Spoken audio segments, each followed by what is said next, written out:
جس میں ISI کے سربراہ کی گفتگو تھی، جس میں پاکستانی فوج کی گفتگو تھی، آفیسرز کی گفتگو تھی. یعنی وہ جو اکوپمنٹ انہیں ملا وہ سارا بجائے اس کے کہ دہشت گردوں کو ٹریک ڈاؤن کرنے کے لیے استعمال کرتے، بجائے اس کے کہ وہ وسائل پاکستان کے لوگوں کے لیے استعمال ہوتے، وہ پاکستان کے جو دفاعی ادارے ہیں، پاکستان کے جو ججز ہیں، پاکستان کے جو اعلیٰ حکام ہیں اور ان کے جو مخالفین ہیں سیاستدان، ان پر وہ وسائل انہوں نے لگا دیے سارے کے سارے. اور ایک عجیب یعنی اداروں کے درمیان ایک تصادم کسی فضا انہوں نے قائم کر دی. تو اب حالانکہ یہ جو کوارڈینیشن کمیٹی ہے اس کے بنانے کی بات بہت پہلے سے ہو رہی ہے. جب اسامہ بن لادن ایبٹ آباد کے قریب سے جب وہ حملہ ہوا امریکہ کا، تو اس کے بعد ایبٹ آباد کمیشن بنا جس نے اپنی رپورٹ میں یہ لکھا تھا کہ جو پاکستان کی جو انٹیلیجنس ایجنسیز ہیں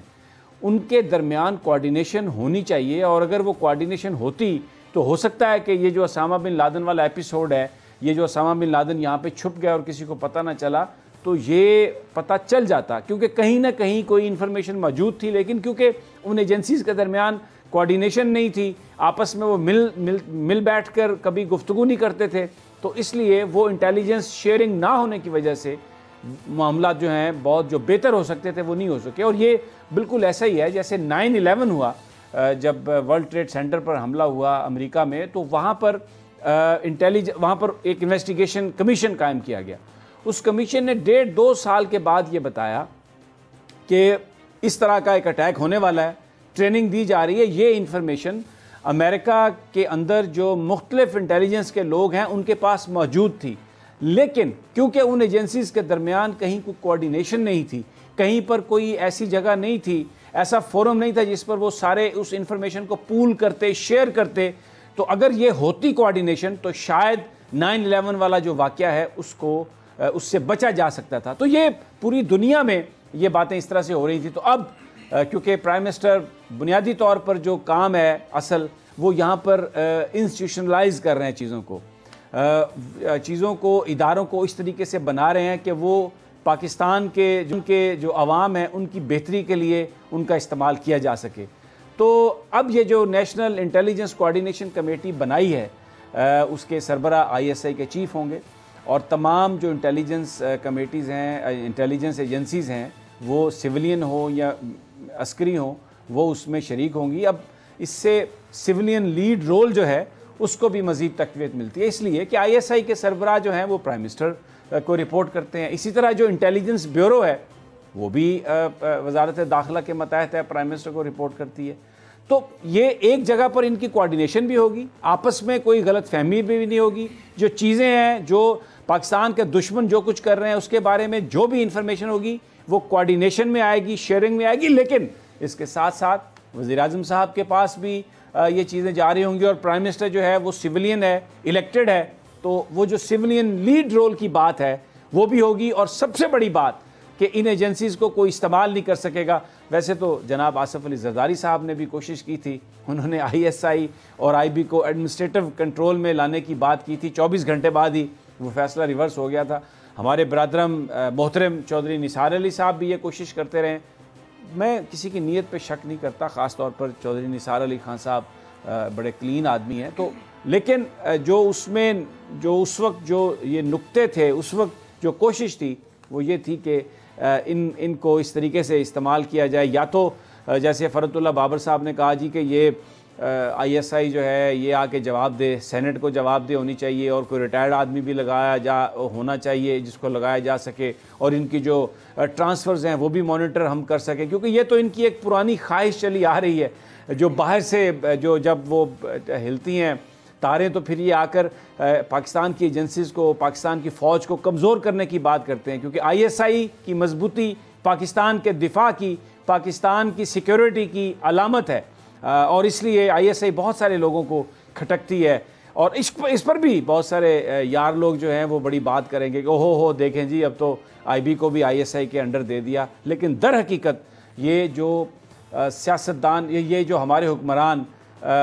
پاکستان کی ایجنسیز کو استعمال کرتے ہیں اپنے دشمنوں کے لیے، مخالفین کے لیے، وسائل کا استعمال کرتے ہیں اپنے اقتدار کو دوام دینے کے لیے، اس کی بجائے اب یہ ایجنسیز پاکستان کے لیے کام کریں گی، پاکستان کے جو دشمن ہیں ان کو ٹریک ڈاؤن کرنے کے لیے کام کریں گی. رانا صاحب، do you agree with me? اس ہمیں بہت اچھا فیصلہ ہے. میں آپ کو عرض کروں کہ وزیر اعظم عمران خان نے، میں سمجھتا ہوں کہ پاکستان کو بیرونی خطرات سے جس طریقے سے پاکستان کی افواج نمٹ رہی ہیں اس کو مزید سٹرینتھن کرنے کے لیے یہ جو ایک ادارہ کمیٹی بنائی ہے، اس سے آپ نے بالکل صحیح کہا کہ ماضی میں ہمارے یہ ادارے بڑے قابل فخر ادارے ہیں، پاکستان کے انٹیلیجنس کے ادارے جو ہیں،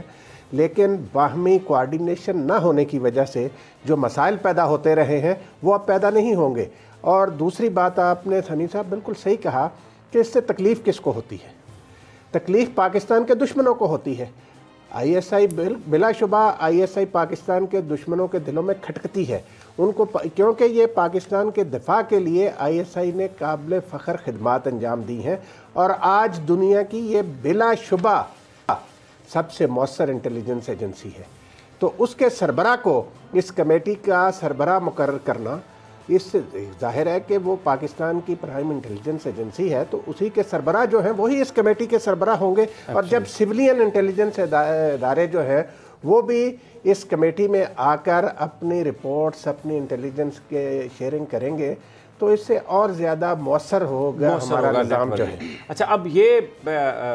انور عباس، میری ملاقات ہوئی ہے اعلیٰ عہدیداروں سے، وزارت خارجہ کے بھی اور ہمارے جو عسکری ہیں ادارے ان کے بھی، اور جو ڈوزیئر جو دیا گیا پہلی دفعہ پاکستان نے کنکریٹ ایویڈنس دیا بھارت کی جو انوالومنٹ ہے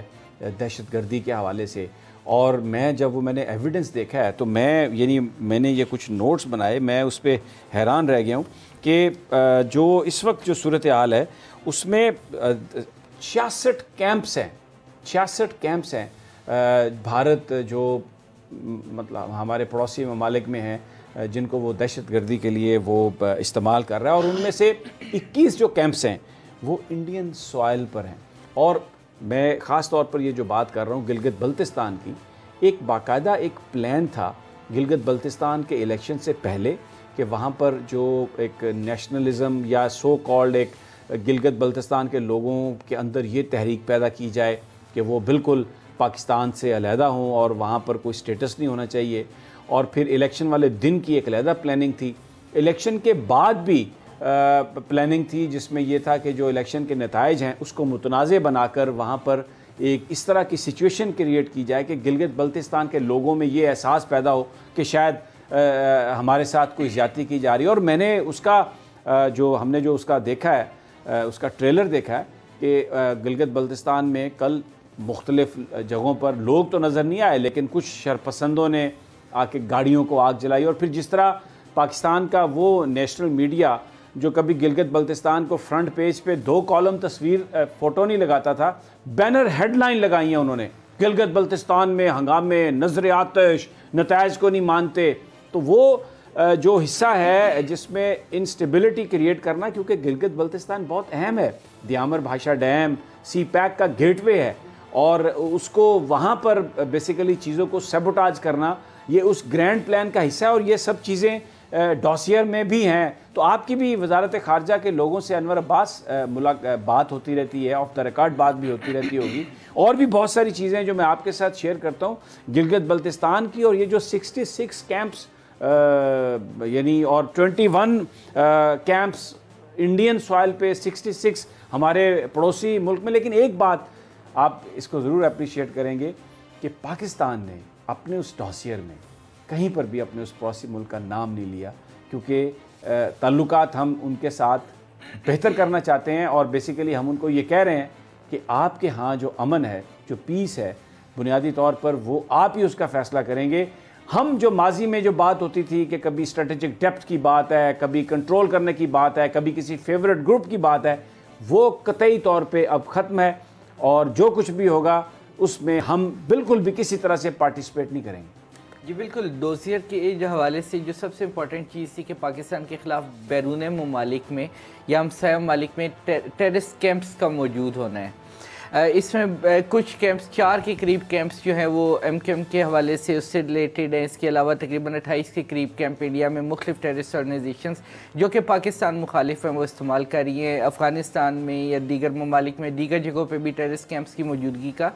اس ڈوسیئر میں انکشاف کیا گیا اور مطالبہ کیا گیا کہ ان ٹیررسٹ کیمپس کو بند کیا جائے. تقریباً 22 کے قریب آرگنائزیشنز ایسی ہیں جن کو جوڑ کے بھارتی انٹیلیجنس ایجنسی نے ایک پاکستان مخالف کنسورشیم بنانے کی کوشش کی ہے. اور اس میں مذہبی مرجر ہوئے ہیں, اس میں ٹی ٹی پی بھی ہے,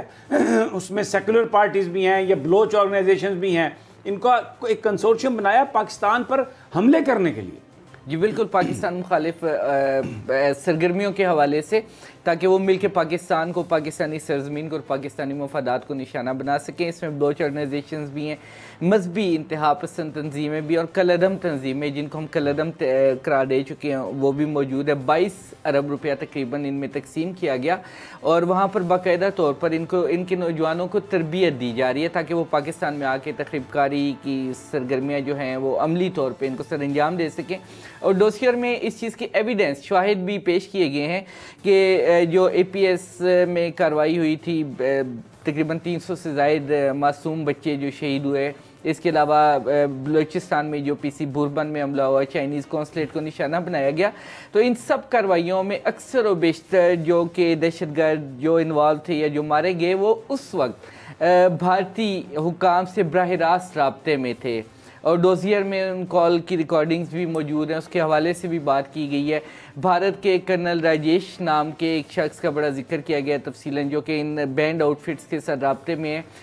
حتیٰ کہ بینڈ آؤٹ فٹس کی جانب سے جو ان کے اراکین ہیں ان کو باقاعدہ بم بنانے کی تربیت کی ویڈیوز اس ڈوزیئر میں شامل ہیں. اچھا, ایک بات میں بالکل آپ درست کہہ رہے ہیں, میں نے معافی چاہتا ہوں آپ کو روکا ہے. ایک بات, اس وقت جو بھارت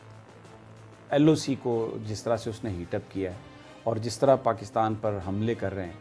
ایک فورن آفس میں ایک سوچ موجود ہے. پاکستان اس کو اسیس کر رہا ہے آن دا بیسس آف ایویڈنس کہ یہ پری کرسر ٹو سم تھنگ ہے, سم بگ ایونٹ, کہ بھارت یہ جو کچھ بھی کر رہا ہے یہ کوئی بڑی ایک سازش اس کے پیچھے ہے, کوئی بڑی واردات, کوئی بڑی کارروائی بھارت کرنا چاہتا ہے. اور یہ سارا کچھ جو ہے یہ بیسیکلی اسی کا شاخسانہ ہے, اسی کا حصہ ہے. آپ کی بھی کچھ فارن آفس کے لوگوں سے بات ہوئی؟ جی بالکل, اس کے حوالے سے جب ان سے فارن آفس کے حکام سے بات ہوئی ہے تو آف دی ریکارڈ انہوں نے یہ بتایا کہ گزشتہ ہفتے اس کا ایک ٹریلر بھی چلایا گیا اور بھارت کی کچھ میڈیا آرگنائزیشنز کی جانب سے ایک اور فالس فلیگ آپریشن کی نشاندہی کی گئی. انہوں نے یہ کلیم کیا کہ انہوں نے پاکستانی علاقے میں پاکستانی جو کشمیر ہے, آزاد کشمیر جو ہے, اس میں اندر آ کے دوبارہ کارروائی کی. تاہم بعد ازاں جب پاکستانی چینلز نے اس کو اہمیت نہیں دی, پاکستانی میڈیا نے ذمہ داری کا مظاہرہ کیا, تو انہوں نے خود ہی انڈین نیوز ایجنسیز نے اس کو کاؤنٹر کرنا شروع کیا اور اس نریٹو کو انہوں نے واپس لیا. اس سے ظاہر ہوتا ہے کہ ان کے ارادے کیا ہیں, وہ کیا کرنا چاہ رہے ہیں اور وہ اس حوالے سے مکمل تیاری کر رہے ہیں. اور یہ خدشات موجود ہیں کہ وہ کسی بھی وقت آزاد کشمیر کے اندر یا ایل او سی پر کہیں بھی کوئی بڑی کارروائی کر کے اس کو پاکستان کی جانب معاف کیجیے گا, اس کو پاکستان کی جانب منسلک کرنے کی کوشش کریں گے. بالکل. اور 2 دن قبل بھی انہوں نے غیر ملکی سفیروں کو جمع کیا بھارتی وزارت خارجہ نے اور ان کو ایک بریفنگ دی. اور مقبوضہ کشمیر میں ایک ناگروٹا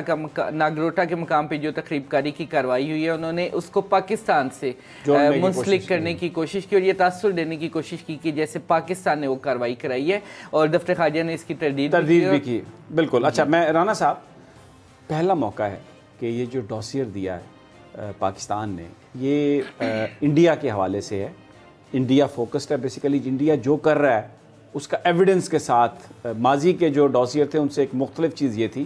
کہ اس میں ایویڈنس دیا گیا, اس میں آڈیو ایویڈنس دیا گیا, اس میں تصاویر دی گئی. یعنی یہ ایسا ایویڈنس ہے کہ اگر کسی عدالت میں جا کر مقدمہ بھی کیا جائے تو یہ ایڈمیسیبل ہے,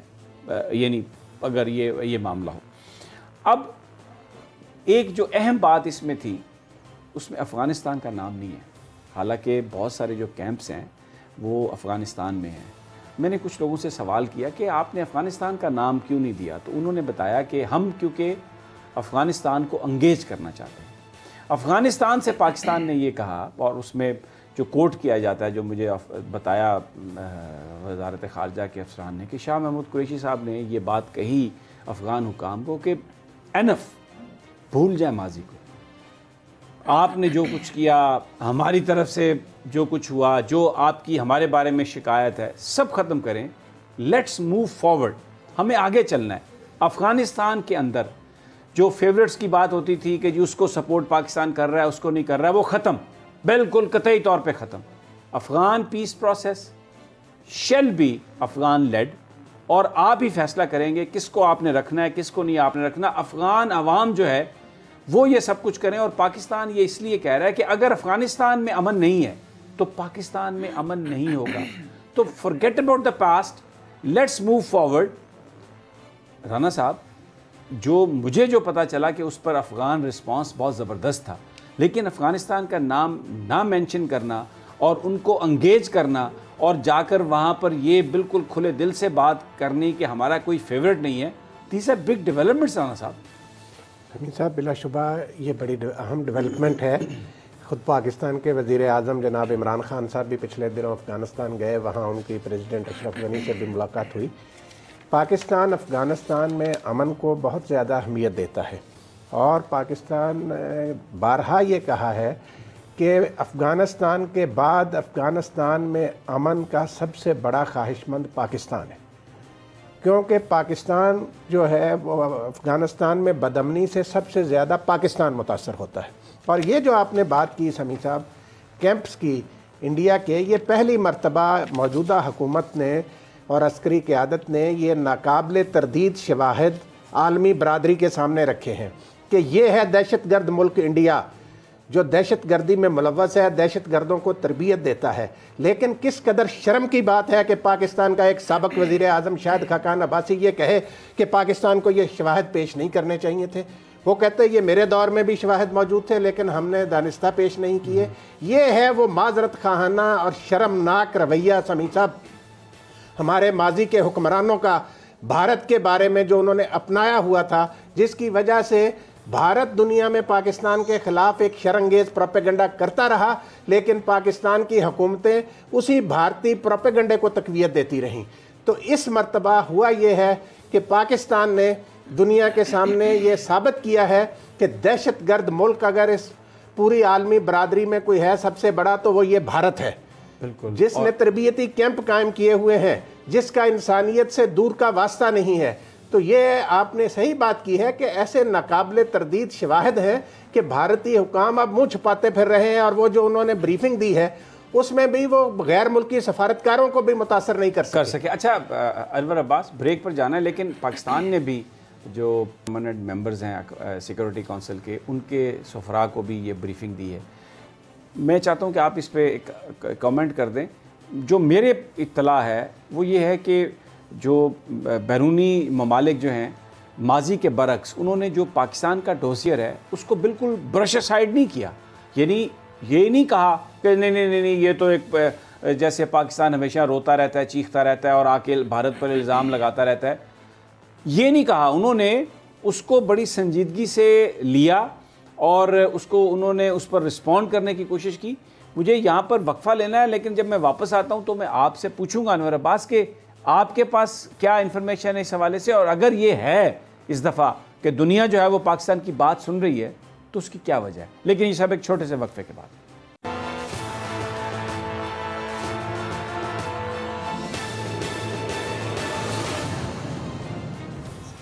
ویلکم بیک ناظرین. بریک پر جانے سے پہلے یہ بات ہو رہی تھی کہ پاکستان نے جو ڈوسیئر دیا ہے، پاکستان نے جو ایویڈنس دیا ہے ماضی کے برعکس، اس وقت دنیا کے ممالک جو ہیں، وہ ممالک جو میٹر کرتے ہیں، وہ بڑی سنجیدگی سے اس بات کو دیکھ رہے ہیں. اور جو پہلا ان کا رسپانس آیا ہے اس میں انہوں نے آؤٹ رائٹلی نہ اس کو اگنور کیا ہے نہ اس کو ریجیکٹ کیا ہے. اس کی کیا وجہ ہے کہ کیا پھر پاکستان کے اندر جو تبدیلی آئی ہے دنیا نے اس کو محسوس کر لیا ہے اور دنیا اس کو بلیو کرنے کے لیے تیار ہے. جی انور عباس، آپ کے پاس کیا اطلاع ہے؟ جی سب سے پہلے تو یہ کہ جب آپ بات کرتے ہیں ایویڈنس بیس یا شواہد کی بنیاد پر تو اس کو ریجیکٹ کرنا اتنا آسان نہیں ہوتا. باوجود اس کے کہ ایک گلوبل پولیٹکس اپنی جگہ، ریجنل پولیٹکس اپنی جگہ، لیکن اس کے باوجود اس ڈوسیئر کو جو ہے 5 مستقل طاقتوں نے، سلامتی کونسل کی جو 5 مستقل طاقتیں انہوں نے انتہائی سنجیدہ انداز میں لیا ہے، اور چین کی جانب سے اس کی بھرپور حمایت کا اعادہ بھی کیا گیا. اور انہوں نے یہ کہا ہے، چائنیز گورنمنٹ کی طرف سے یہ سامنے بات آئی تھی کہ یہ جو ڈوسیئر ہے یہ شواہد پر مبنی ہے اور چینی حکومت اس سے بھرپور انداز سے متفق ہے. اس کے علاوہ دیگر جو رشیا کی جانب سے بھی بڑا ایک پازیٹیو رسپانس تھا اور دیگر ممالک نے بھی اس کو انتہائی سنجیدہ لیا ہے. اس کی ایک وجہ موجودہ ایل او سی کے حالات بھی ہیں کہ ایل او سی پر بھی جھڑپیں جاری ہیں, کافی حالات سخت ہیں اور ایک خدشات یہ ظاہر کیے جا رہے ہیں کہ خدا نخواستہ کوئی بڑا تصادم بھی پیش آ سکتا ہے کیونکہ دونوں طاقتیں نیوکلیئر طاقتیں ہیں اور کشمیر پر ایک دفعہ پھر وجہ جنگ بن سکتا ہے, جس سے بچنے کے لیے اس وقت پانچوں جو مستقل اراکین ہیں ان کی نظر جنوبی ایشیا کے اس حصے پر ہے اور اس وجہ سے بھی وہ یہاں پر ہونے والی ڈیولپمنٹس کو انتہائی سنجیدگی سے مانیٹر کر رہے ہیں اور کسی بھی ایسی ناپسندیدہ صورتحال کو پہلے سے جو اس طرح کے خدشات کو روکنے کی کوشش کی جا رہی ہے. اچھا رانا صاحب, یہ جو پاکستان نے افغانستان سے جو کوشش کی ہے اس کے بڑے نتائج ہم دیکھتے ہیں کہ گلبدین حکمتیار نے پاکستان کا دورہ کیا, اس سے پہلے ڈاکٹر عبداللہ آپ کو پتہ ہے وہ کہتے تھے کہ ایٹم بم بھی مار دیا جائے, ایک سٹیج تھی تو پاکستان پر, تو لیکن وہ بھی آئے پاکستان کا دورہ. اور پھر اس کے بعد پرائم منسٹر نے جو دورہ کیا ایک دن کا اور اس میں جس طریقے سے افغانستان کی حکومت نے رسپونڈ دیا ہے, جس طریقے سے وہاں پر گفتگو ہوئی ہے, وہ جو پاکستان کی جو کوشش تھی افغانستان کو انگیج کرنے کی, وہ ایسا لگ رہا ہے کہ وہ بڑی بڑی بڑی فروٹفل ثابت ہو رہی ہے اور چیزیں جو ہیں افغانستان کے حوالے سے بہت امپروو کر رہی ہیں. جی سمیع صاحب, یہ جو پاکستان کے وزیر اعظم کا دورہ افغانستان تھا, اس میں جو ان کی ملاقاتیں وہاں پر ہوئی ہیں اور اس میں آپ نے صحیح بات کی ہے کہ جس طریقے سے افغان قیادت کی طرف سے جس مثبت رد عمل کا اظہار کیا گیا, اس سے یہ صاف ظاہر ہو رہا ہے کہ افغان قیادت کو بھی احساس ہو گیا ہے کہ بھارت افغان عوام کا دوست نہیں ہے. یہ بھارت افغانستان کو اپنے مفادات کے لیے استعمال کرتا تھا اور اب افغان قیادت جو ہے وہ بھی اس بات کو سمجھ چکی ہے کہ بھارت کے عزائم جو ہیں وہ خطے میں یا افغانستان میں امن کے لیے نہیں ہے. اس سے زیادہ میں یہ کہنا چاہ رہا تھا, بھارت کے عزائم سمجھنے سے زیادہ یہ بھی تو ایک فیکٹر ہے کہ پاکستان پہلے جو اسٹریٹجک ڈیپتھ کی بات کرتے تھے, ہمارے فیورٹس کی بات ہوتی تھی, پاکستان عملی طور پر اس سے کنارہ کش ہوا ہے. عملی طور پر پاکستان ایسٹرن بارڈر پر فوکس ہٹا کے ویسٹرن بارڈر پر جانا چاہتے ہیں اور بھارت نے پاکستان کی اس کوشش کو روکنے کے لیے جو ایسٹرن بارڈرز ہیں وہاں پر معاملات کو گرم کیا. نہیں, یہ بات آپ کی صحیح ہے. پاکستان نے دیکھیں یہ احساس جو افغان قیادت میں پیدا ہوا یہ پاکستان کی کوششوں سے پیدا ہوا ہے. پاکستان نے ہی انہیں کہا کہ دیکھیں ہمارا اور آپ کا مفاد جو ہے وہ مشترک ہے. نہیں, وہ تو ماضی میں بھی ہم کہتے تھے نا صاحب, اس دفعہ اب ماضی میں عملی طور پر فرق ہے, عملی طور ہم اسٹریٹجک ڈیپتھ پر اب بلیو نہیں کر رہے. نہیں, ہم بلیو نہیں کرتے, لیکن اس کے ساتھ ساتھ افغان قیادت جو ہے نا وہ بھی دیکھیں, ایران میں جو چابہار سے انڈیا کو نکالا گیا, ان سارے معاملات میں سمیع صاحب اس کا بھی بڑا دخل ہے. آپ دیکھیں یہ ڈاکٹر عبداللہ کی جو آپ بات کر رہے ہیں, یہ شمالی اتحاد ایران کے بہت زیادہ قریب ہے. اب ایران میں بھی بھارت کا وہ اثر و رسوخ نہیں رہا اور اس میں یقیناً پاکستان کی خارجہ پالیسی کا بڑا دخل ہے. جو آپ نے بات کی کہ پاکستان نے ایک جاندار قسم کی خارجہ پالیسی اپنائی ہے اور اپنے دوستوں کو یہ احساس دلایا ہے کہ ہمارے بارے میں جو آپ کا یہ تاثر ہے وہ درست نہیں ہے, یہ ماضی کو آپ بھول جائیں, آئیں آپ, ہم ایک نئے سفر کا آغاز کرتے ہیں. اچھا انور عباس, بھارت جو ایل او سی پر ماحول کو زیادہ گرم کیے ہوئے ہے, میں چاہتا ہوں کہ آپ اس پہ کومنٹ کریں. بہت سارے لوگوں کا یہ خیال ہے کیونکہ جو بیانیہ نریندر مودی کا تھا جس وقت کشمیر کا اسپیشل سٹیٹس انہوں نے ختم کیا اور یہ کہا کہ ہم آپ کو بھارت میں ملا رہے ہیں, ہم آپ کے لیے ترقی کی بات کریں گے, اور یعنی ایک بڑے ان کو سبز باغ دکھانے کی کوشش کی. لیکن اب 1 سال سے زیادہ ہو گیا, وہ جو بیانیہ تھا وہ کشمیریوں نے اس کو ریجیکٹ کر دیا. جو انڈیجنس موومنٹ ہے کشمیر کے اندر اس وقت جو صورتحال ہے, بالکل ایک جیل کی طرح اس کو رکھا ہوا ہے. اور اب بھارت کی جو پریشانی ہے, جو نروسنس ہے بیسیکلی, جس کی بنیاد پر وہ پاکستان کے ساتھ سرحدوں پر ایسٹرن بارڈر پر خاص طور پر معاملے کو گرم کیے ہوئے ہے کہ کشمیری جو ہیں وہاں پر سچویشن ایسی بن گئی ہے کہ انہوں نے جو بھی بھارت کی کوشش تھی ڈیموگرافی چینج کرنے کی وہ بھی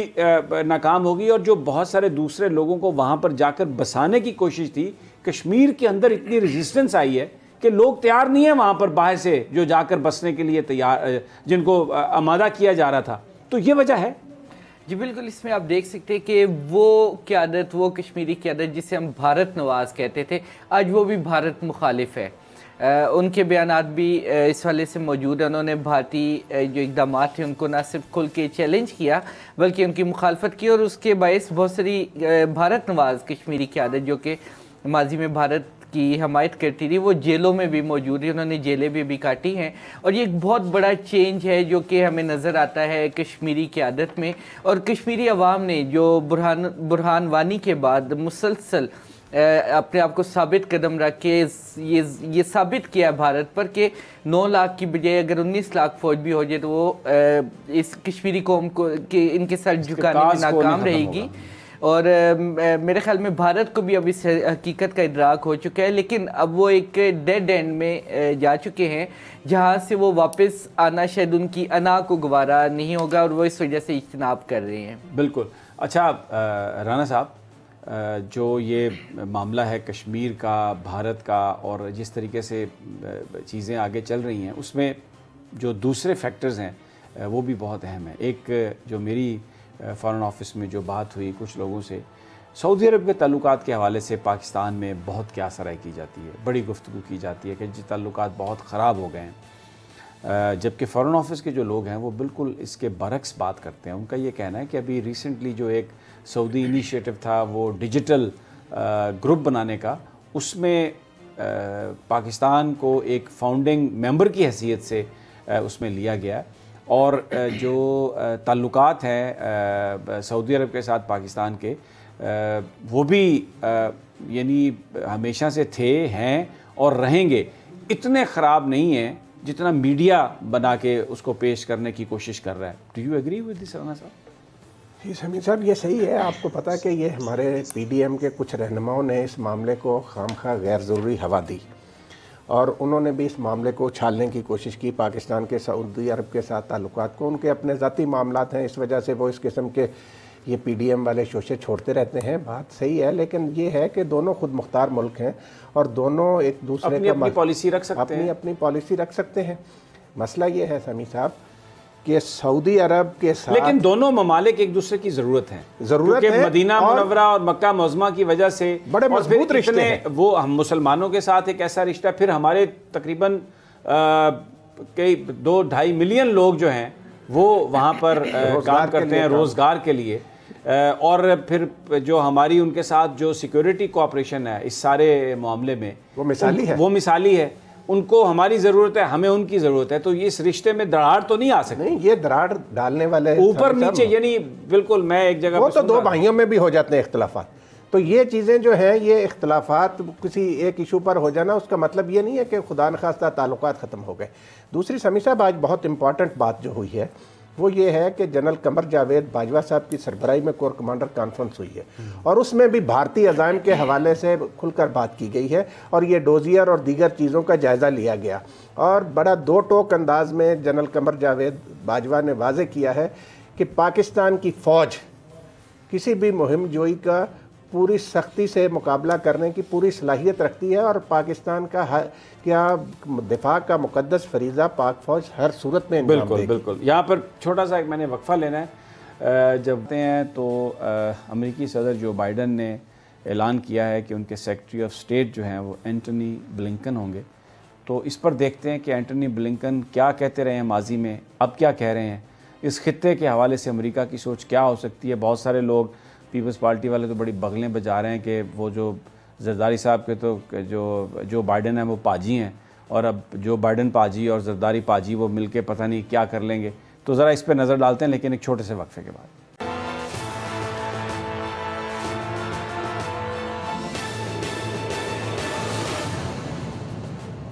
ویلکم بیک۔ پاکستان کی صورتحال پر بات ہو رہی ہے، اور اب اس سیگمنٹ میں ہم بات کریں گے نئے امریکی صدر جو بائیڈن کی، جو 20 جنوری کو حلف اٹھائیں گے، اور انہوں نے اپنی جو ٹیم کا اعلان کیا ہے اس میں جو سب سے اہم ہمارے لحاظ سے 2 ہی عہدے ہوتے ہیں، ایک تو سیکرٹری آف اسٹیٹ اور ایک سیکرٹری ڈیفنس۔ اس میں جو سیکرٹری آف اسٹیٹ ہیں وہ اینٹونی بلنکن ہیں، ایک تھنک ٹینک بروکنگ انسٹیٹیوٹ سے وابستہ ہیں، اور بہت کھل کر پالیٹکس پر بولتے بھی ہیں اور حصہ بھی لیتے رہے ہیں۔ انہوں نے اب ایک بڑا سوال یہ ہے کہ کیسی پالیسی ہوگی پاکستان کے ساتھ امریکہ کی. بھارت کے ساتھ تو ٹرمپ صاحب نے بڑے تعلقات بنائے اور ان کو اپنا ایک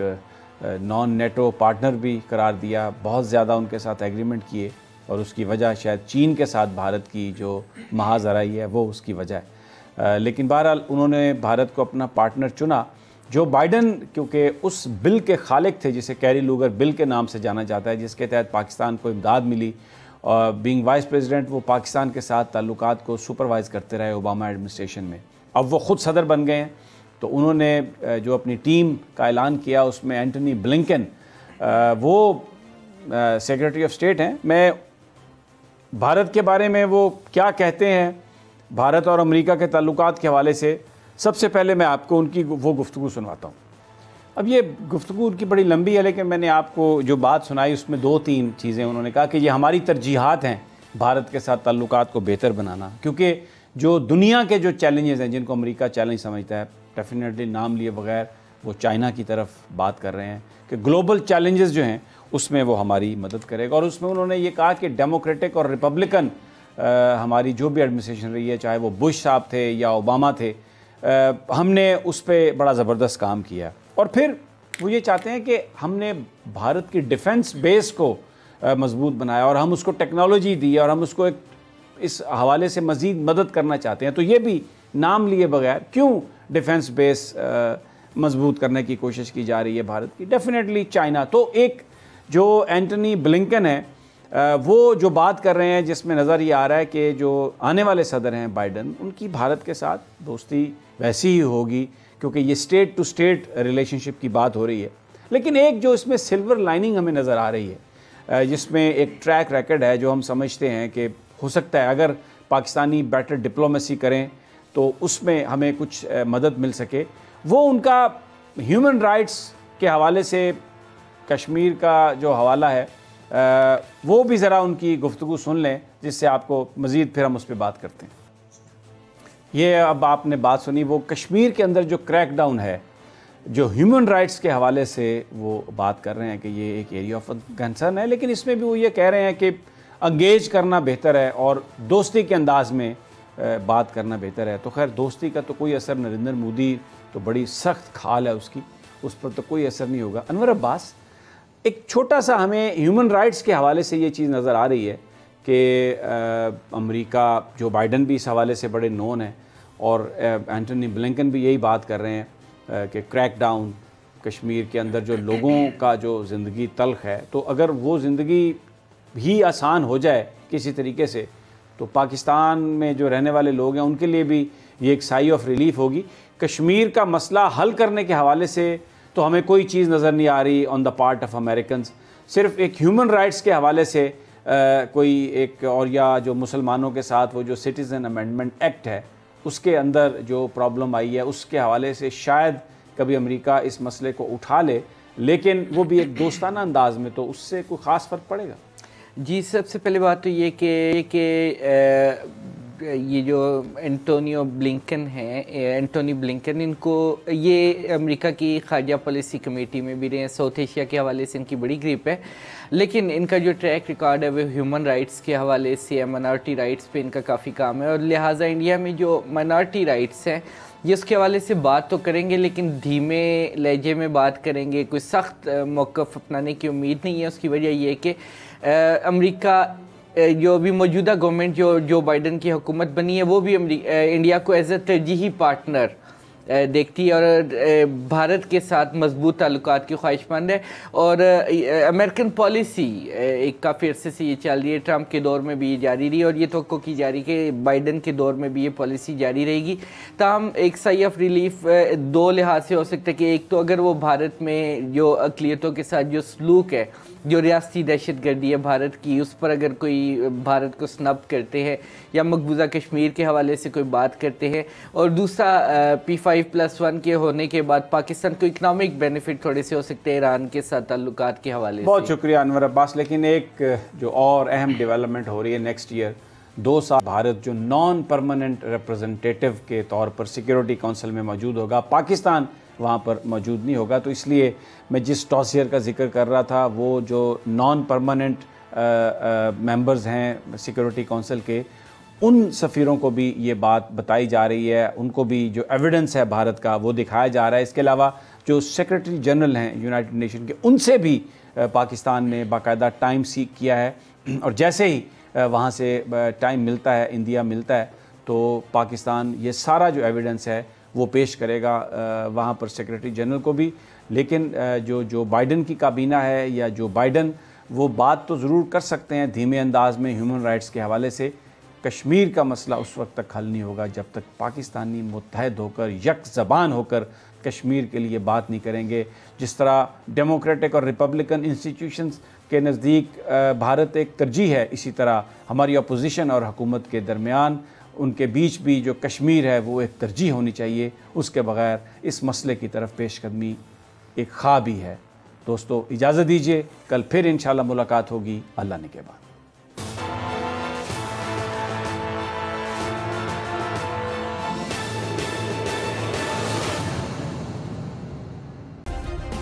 سبسکرائب کریں اور بیل دبائیں تاکہ کوئی خبر رہ نہ جائے۔